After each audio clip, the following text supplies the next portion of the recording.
Hey there booktube, welcome back to my channel and welcome to the April Read / Booklinks video. As you know, at the end of the month I tell you a little something about all the books that I've read that month, but I also do something called Booklinks where I establish some kind of a pattern that continues from one book to the next book, and at the end I try to link the last book that I read in the month with the first book that I read in the month. So stay tuned for my synopsis and the next installment of Booklinks.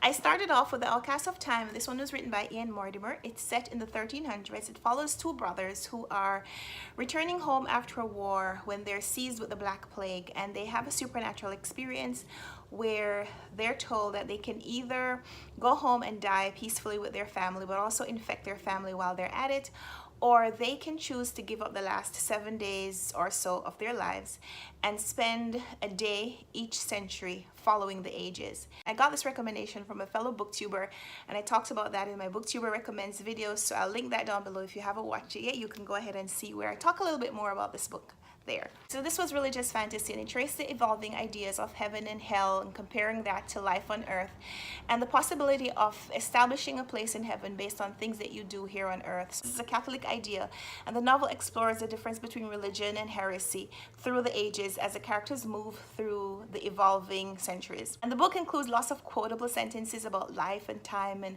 the fleeting ideas of permanence, and comparing that to history and social and political issues as they evolved over time. Then I read The Cellar by Natasha Preston, which chronicles the story of a 16-year-old girl named Summer who's kidnapped and held captive in a cellar along with a group of other women. This all happens in a sleepy English town where the kidnapper is a young man who kills prostitutes but also kidnaps young women to build his perverted idea of a family. The story is told through multiple perspectives as the author tried to give a more complete picture of what was going on by giving a perspective from the kidnapper himself, but also through the victims and those who love them, tracing the story from the past to the present. I didn't really like this book because the descriptions of the crime were mostly repulsive, and I didn't feel like they endeared me to the characters or made me feel any more sympathetic towards them. But I also didn't really like reading from the perspective of the criminal, and I just felt angry for most of the time that I was reading this book. Angry about the victims not doing more, but also angry at the way the criminal and the crimes were portrayed. Then I read The Buried Giant by Kazuo Ishiguro, which is also set in the English countryside. So the first 3 books that I read in April are all set in England. This should get interesting when we get to Booklinks.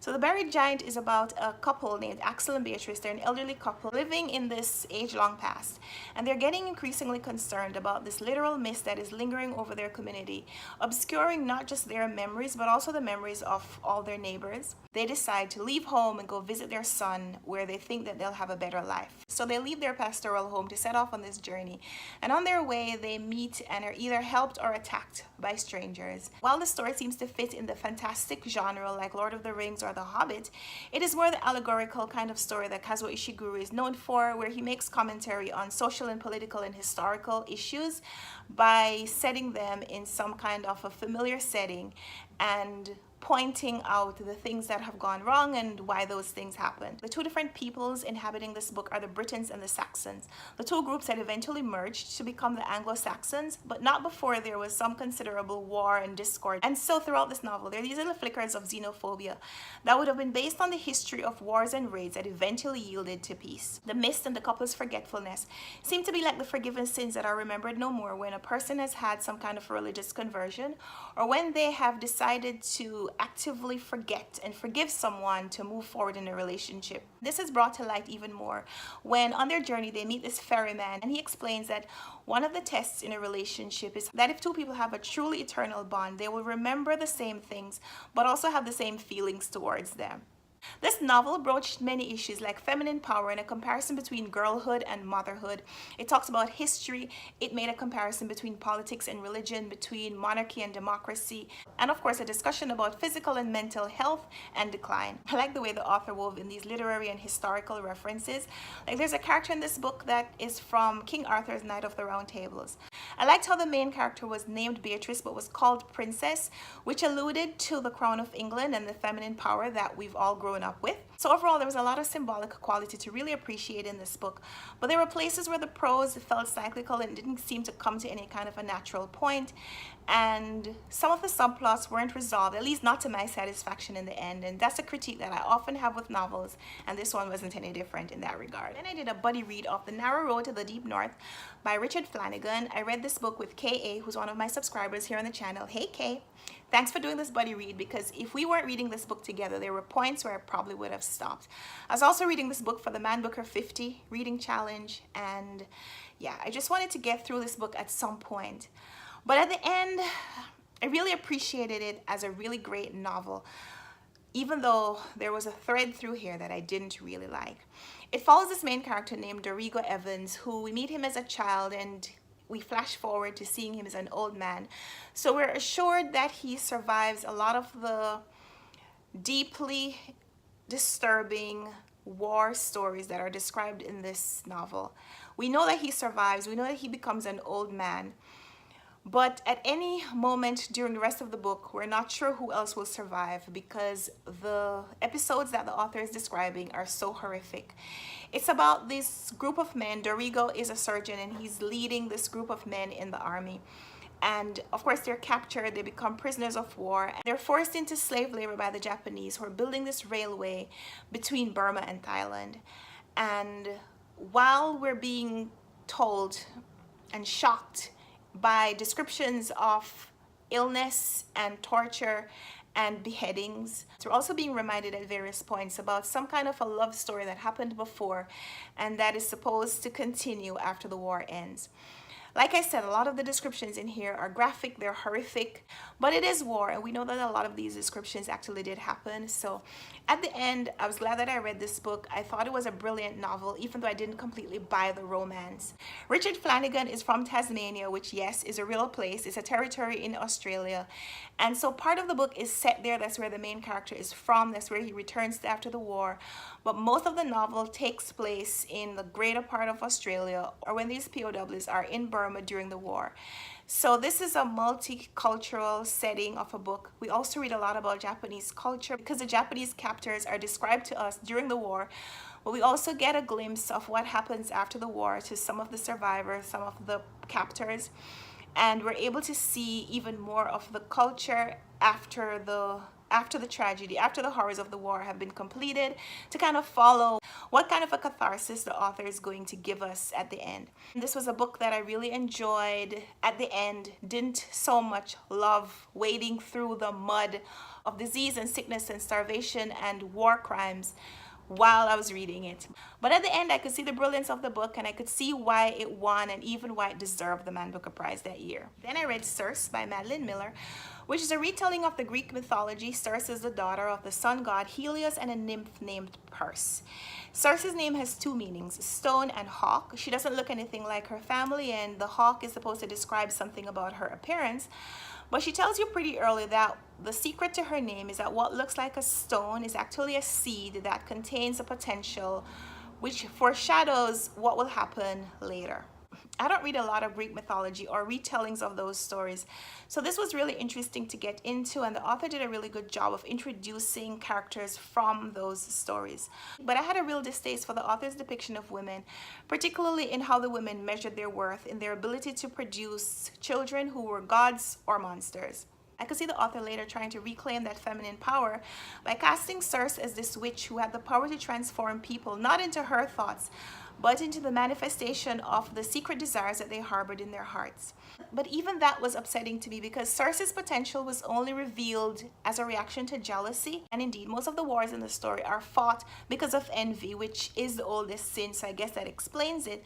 But I didn't necessarily like her portrayal of Circe's power, because she didn't use that power to help anyone, except when it was for purely selfish reasons. The writing was a little simplistic for me, and I could see the author trying to include every god or goddess or monster from Greek or Roman mythology, And it got a little exhaustive after a while to try to follow some of the stories that didn't really link to anywhere else. And the plot unfolded in a very fairy tale-like way, chronologically moving from tryst to tryst and war to war. So it was interesting enough to read. I did get this from one of my booktuber recommendations, which I'm linking that video down below. But ultimately, this is not the kind of book that will make me say, I'm gonna go read everything that this author has written.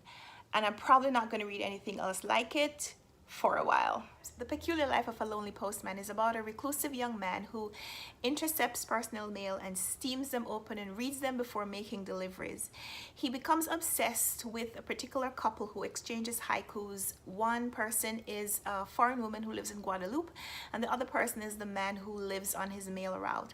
When that man unexpectedly dies, the young man below starts to impersonate him to continue the correspondence. Even though this novel was set in Canada, it features haikus by masters like Basho and Issa and uses their common themes to explore the continuity and the circle of life. The Woman in Cabin 10 is a mystery thriller by Ruth Ware, and it's about a young woman named Laura who is burgled while she's in her apartment a few days before she's set to go on this exciting yacht trip for work. It leaves her feeling unsafe to the point where she attacks her boyfriend and possibly breaks up with him. So when she goes on the trip and doesn't return for a while, no one is really looking for her. Meanwhile, aboard the ship, she thinks she might have witnessed a possible crime, a murder, someone's body being thrown overboard. But when she reports it, none of the ship records indicate that anyone is missing. Because of Lo's anxiety medication and alcoholism, no one believes her, especially when her reports don't check out and the evidence and possible victims keep disappearing. In this shipbound reimagining of Agatha Christie's Murder on the Orient Express, everyone is a suspect, including the victims themselves. And Ruth Ware, I think, started this book with a really good setup and managed the timelines pretty well. The first-person narrative is interspersed with newspaper clippings and web activity that heightens the mystery even as it's being revealed in front of our eyes. However, there were subplots that weren't connected to the main storyline, so the ending felt a little unsatisfying. Similarly, the character development started off strong with these complicated relationships between some of the passengers that were aboard this murder ship, but even that felt like it was abandoned midway into the story. I was fully prepared to give this book a high rating onto the last 10 or 15 pages, at which point I felt like the author failed to deliver on some of the things that she had promised. Then I read The Life of Pi by Yann Martel, which is our Runwright Reads book club pick, so I won't talk about this one too much because we're going to do a live show sometime later this week where we're going to talk about this Man Booker prize-winning story, which while you're reading, you're not sure whether it's a memoir or fiction. It does say it is a novel. However, the premise of the book is that we have this real-life struggling author who's wandering around India trying to reconcile a novel that he's writing but failing at, when he stumbles upon a story of this real-life piscine who is back in Toronto. And so he travels there to meet up with him, and over the course of him telling him his story, he writes it down. And this is the story of Pi, previously known Piscine, the younger son in a family of zookeepers, who abbreviates his name to deal with the bullying that he suffers in his schoolyard. So while Pi hates his name, he was actually named after the French piscine, which is a swimming pool. And so it foreshadows what's going to happen with Pi, which you probably know the plot of this story because it's probably one of the most well-known Man Booker prize-winning books, was turned into a movie when his zookeeping family is moving some of the animals from India to Canada. He becomes marooned on this boat with this killer tiger named Richard Parker. I won't talk too much more about this one here. Join me later this week when we do our live show discussion of our Runwright Reads book club pick, Life of Pi, Yann Martel. Then I read The Mother of All Questions by Rebecca Solnit, which is a series of essays that Solnit composed in response to questions that she's been asked at several author events. Why don't you have children? Solnit also compares herself to Virginia Woolf, one of her heroes and role model writers. And the question she's been asked several times, why didn't Virginia Woolf herself have children? So while these two female writers made the same decision, albeit for different reasons, Solnit compares herself and her decisions to Woolf's life and her decisions, and the choice to produce books instead of babies. But then she tried to explore the intent behind the question and uses it as a launch pad to even bigger questions of choice and the freedom to live the way one wants to, and talks about issues like the legalization of gay marriage and whether Edward Snowden was wrong or right in exposing government secrets at the expense of the cushy life that he could have had if he just shut up the way some people think that he should. These essays segue into a discussion of freedom of speech and how sometimes exercising yours impacts the freedom that others should also have. It also explores the different difference between silence and quiet, and the historical muting of various minority groups perpetrated by some but enforced by many others. Specifically, there's a point here where Solnit blames the silencing of women on the patriarchy that stigmatized emotion by robbing men of the freedom to explore their own emotions in safety, and these men for continuing to perpetrate this violence on women by robbing women of the opportunity to express their emotions and still be considered intellectual equals. Through these essays, I think Solnit really expressed why feminism as a concept is necessary, even in a highly evolved society like ours attempts to be. Then I read Home by Marilynne Robinson, which is the second in a 3-book series by this Pulitzer Prize winning author of Gilead. I haven't read any of the other books in the series, but I didn't have any problems getting into the story because this is a fully standalone novel. Even if some of the relationships that were previously established in book 1 were mentioned, they were still explained to the point where it wasn't an issue. Home is set in the early 1960s in a pastoral Iowa community, and it follows the story of a retired pastor, Reverend Boughton, and 2 of his adult children who've returned home to care for him in his older years. First to arrive on the scene is Glory. She's a 38-year-old married woman who's returned home for some unknown reason, and later on the scene is one of the older sons, Jack. At the forefront of the novel is an exploration of the title Home and what it means to each character and how that reality or perception is impacted by the presence of others. In this book, we also explore the endurance of cherished memories, how they're gathered differently by various characters, and how they change over time. Like any character-driven novel, not a lot of action happens, and so the highlight of the first 50 pages or so is the letter from Jack announcing his impending return and how Glory and her father react to the news of the prodigal son's return.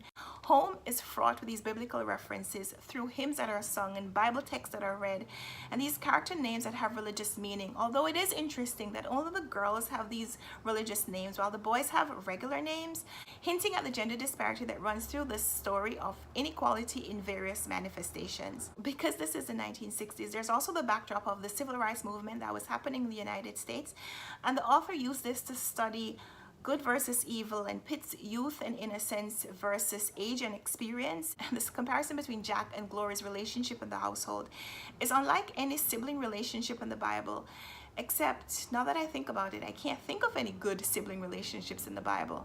More on that later. The story is told in this omniscient third-person narrative that follows Glory but also exposes her thoughts and her motives to show her internal musings and show the other characters in relation to her. Jack is portrayed as this bad boy but sympathetic alcoholic, and Glory comes off as this weak-willed but curious, annoying baby sister who, even at 38 years old, is still obsessing about her older brother in a way that is anything but attractive. But ultimately, even though we follow Glory around, this book wasn't about her.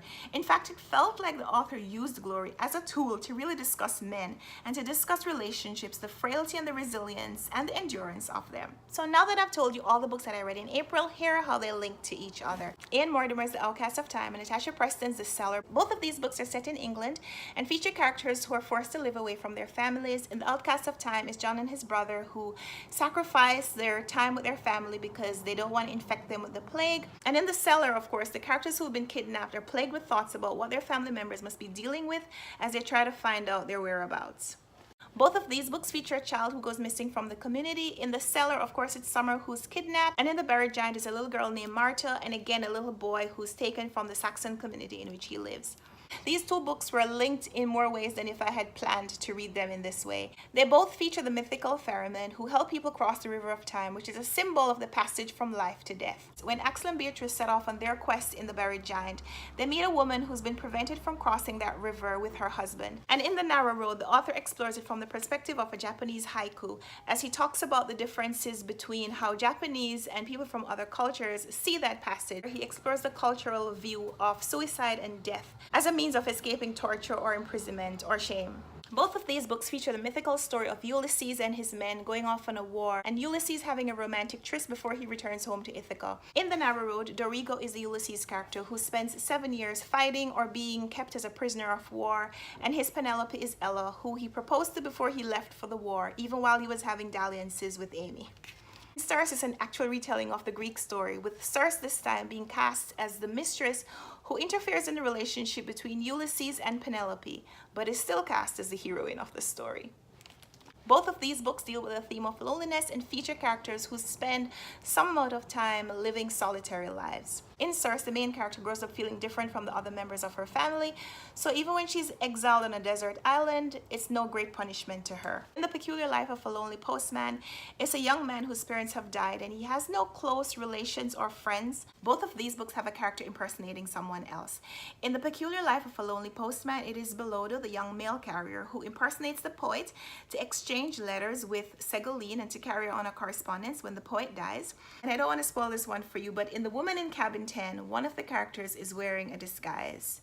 And that's all I can say about that one. Both of these books have significant scenes that take place aboard a ship. In The Woman in Cabin 10, most of the book happens aboard this luxury yacht. And in this novel, Pi and his zookeeping family board a ship to take their animals across the Atlantic from India to Canada to try to sell their animals. And of course, we'll talk about what happened next. This might be one of those weak links, but both of these authors talk about the lives of other people. Yann Martel in this one writes a novel about him meeting the old Pi who relates back his life story, and the author writes it down in this kind of memoir style novel. And in this one, Rebecca Solnit studies people like Virginia Woolf and the suffragettes like Elizabeth Stanton Cady, and links their decisions and their experiences to some of the choices that she's made for her own life. Weak link? I don't know, you tell me. Both of these books look at the experiences of women in traditional patriarchal societies. Rebecca Solnit explores the real-world struggles that some women have had to overcome to escape the enforced silence in male-dominated relationships, while Marilynne Robinson created this abstracted domestic female whose personality shrinks in the presence of her father and older brother. Now, of course, the trick is to link the last book that I read in the month with the first book that I read in the month, and both of these books have very strong religious themes. They both have to deal with a person who's been away from home for a really long time, struggling with their idea of what home means to them, and their perception of home differs greatly with the reality that is there, but also with the perception of the other people who might be at home waiting for them. So that's it. That's Booklinks. These are all the books that I read in April. I did a few reading/social experiments. The first one was where I asked booktubers to choose my TBR, where I watched videos and whatever book was being discussed, I read it, 5 of those books. Then at the end, I tried to do a 5 and 5. I only read 4 books and it took me 6 days. But overall, I read more than I probably would have otherwise. So for me, that's a success. Thanks for watching this video. Leave me a comment down below. Let me know if you've read any of these and you want to talk more about them. And we'll talk in the comments. So until next time, happy reading. Bye. So I started off with the Outcasts of Time. Oh, that's not the Outcasts of Time.